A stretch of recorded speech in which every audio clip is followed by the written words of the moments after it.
পুলিশের তৎপরতায় প্রাণ বাঁচল মেদিনীপুর মেডিকেল কলেজের জুনিয়র ডাক্তারের। হাতে স্যালাইনের বোতল ধরে দাঁড়িয়ে পুলিশের বিরুদ্ধে সোচ্চার জুনিয়র ডাক্তাররা। পুলিশের ভূমিকা নিয়ে কটাক্ষ। ঠিক তখনই পুলিশের তৎপরতায় মেদিনীপুর মেডিকেল কলেজের জুনিয়র ডাক্তার সৃষ্টি এক্কা এবং তার পরিবার বেঁচে গেলেন এ যাত্রায়। শুধু তাই নয়, হুগলি জেলার হতভাগ্য বিক্রম ভট্টাচার্যের মতো বিনা চিকিৎসায় ঝাড়গ্রাম মেডিকেল কলেজে এসে পড়ে থাকতে হয়নি তাকে। শুরু হয়েছে সাথে সাথে চিকিৎসা। লোক কিছু কম থাকায় স্যালাইন ধরে দাঁড়িয়ে সেই পুলিশকর্মী। সোশ্যাল মিডিয়া বা প্রকাশ্যে আন্দোলনকারী ডাক্তাররা যখন পুলিশকে ঘিরে বাপান্ত করছে, তখন পুলিশের অন্য ছবি ঝাড়গ্রামে। মেদিনীপুর মেডিকেল কলেজের পিডিয়াট্রিক্স বিভাগের ছাত্রী ডক্টর সৃষ্টি এক্কা তার বাবা মা বোন সহ সকলে ছত্তিশগড়ে যাচ্ছিলেন।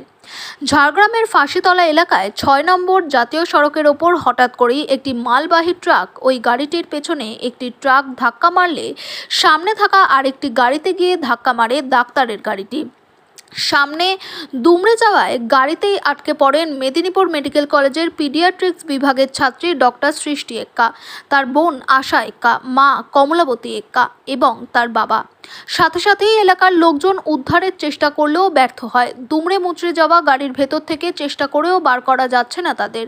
দ্রুত ঘটনাস্থলে পৌঁছায় ঝাড়গ্রাম থানার এসডিপিও শামীম বিশ্বাস, আইসি বিপ্লব কর্মকার। আগেই ঘটনাস্থলে ছিলেন মানিকপাড়ার বিট অফিসার। পাশাপাশি কার কাছে গ্যাস কাটার পাওয়া যাবে দ্রুত নিজেরাই আনিয়ে শুরু হয় গাড়ি কেটে বার করার কাজ। স্টার্ট করে রেডি অ্যাম্বুলেন্স। এসডিপিও, আইসি, ওসিরাই এক একজনকে বার করে গাড়িতে তুলতে শুরু করেন।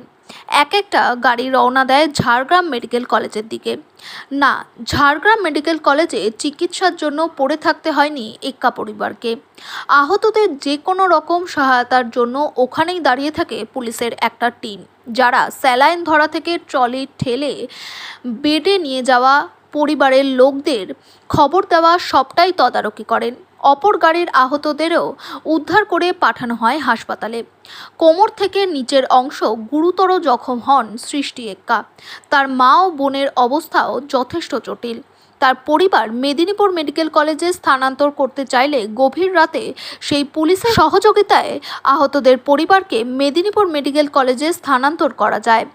ঝাড়গ্রাম এমএসভিপি অনুরূপ পাখিরা জানান, ওই সময় প্রতিটা মিনিট গুরুত্বপূর্ণ।